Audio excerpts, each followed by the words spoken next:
ఈ వేసవిలో ఒక్క చిన్న నిర్లక్ష్యం కూడా మీ ఆరోగ్యాన్ని ప్రమాదంలో పడేస్తుంది. బయట వేడి పెరిగే కొద్దీ మన శరీరం డీహైడ్రేట్ అవుతుంది, వడదెబ్బ వచ్చే ప్రమాదం కూడా ఎక్కువ అవుతుంది. అయితే సరైన పానీయాలు, ఆహారంతో మన శరీరాన్ని చల్లగా ఎలా ఉంచుకోవచ్చు? ఇప్పుడే తెలుసుకుందాం. వేసవిలో శరీరాన్ని చల్లగా ఉంచే అద్భుతమైన పానీయాలు. 1. కొబ్బరి నీళ్లు.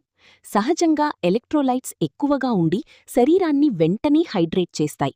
రోజుకు 1-2 సార్లు తాగితే శరీరం చల్లగా ఉంటుంది. 2. మజ్జిగ, బటర్ మిల్క్. జీర్ణక్రియకు మంచిది, శరీర వేడిని తగ్గిస్తుంది. జీలకర్ర పొడి, కరివేపాకు కలిపితే ఇంకా మంచిది. 3. నిమ్మరసం, లెమన్. విటమిన్ సి సమృద్ధిగా ఉండి శక్తిని పెంచుతుంది. కొద్దిగా ఉప్పు, తేనె కలిపితే మరింత ఉపయోగం. 4. పుచ్చకాయ రసం, వాటర్మెలన్. నీటి శాతం ఎక్కువగా ఉండి శరీరాన్ని చల్లగా ఉంచుతుంది. 5. చల్లని పాలపానీయాలు.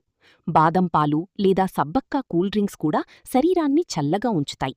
వేసవిలో తినాల్సిన ఆహారాలు. 1. నీటి శాతం ఎక్కువగా ఉన్న పండ్లు. పుచ్చకాయ, కర్బూజా, దోసకాయ. ఇవి శరీరంలో నీటిని నిల్వ చేస్తాయి. 2. ఆకుకూరలు. శరీరానికి అవసరమైన విటమిన్లు, మినరల్సు అందిస్తాయి. 3. పెరుగు. శరీరాన్ని చల్లగా ఉంచి జీర్ణక్రియను మెరుగుపరుస్తుంది. 4. తేలికపాటి ఆహారం. బియ్యం, పప్పు, కూరగాయలతో తేలికగా తినాలి. తప్పించుకోవాల్సినవి: ఎక్కువగా మసాలా ఉన్న ఆహారం, వేయించిన పదార్థాలు, కాఫీ, టీ, ఎక్కువగా సాఫ్ట్ డ్రింక్స్. ఇవి శరీరాన్ని ఇంకా వేడి చేస్తాయి.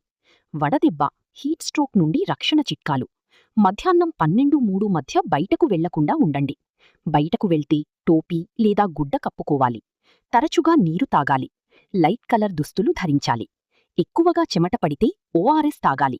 వడదెబ్బ లక్షణాలు: తలనొప్పి, తలనిరుత్తి, డిజినెస్, వాంతులు, అధిక ఉష్ణోగ్రత. ఇలా ఉంటే వెంటనే చల్లని ప్రదేశానికి వెళ్లి నీరు తాగాలి. ఇలా ఈ సింపుల్ పానీయాలు మరియు ఆహార నియమాలు పాటిస్తే వేసవిలో కూడా మీరు ఆరోగ్యంగా, చల్లగా ఉండొచ్చు. ఈ సమాచారం మీకు ఉపయోగపడితే తప్పకుండా షేర్ చెయ్యండి. ఇంకా ఇలాంటి హెల్దీ టిప్స్ కోసం మా ఛానల్ను ఫాలో అవ్వండి.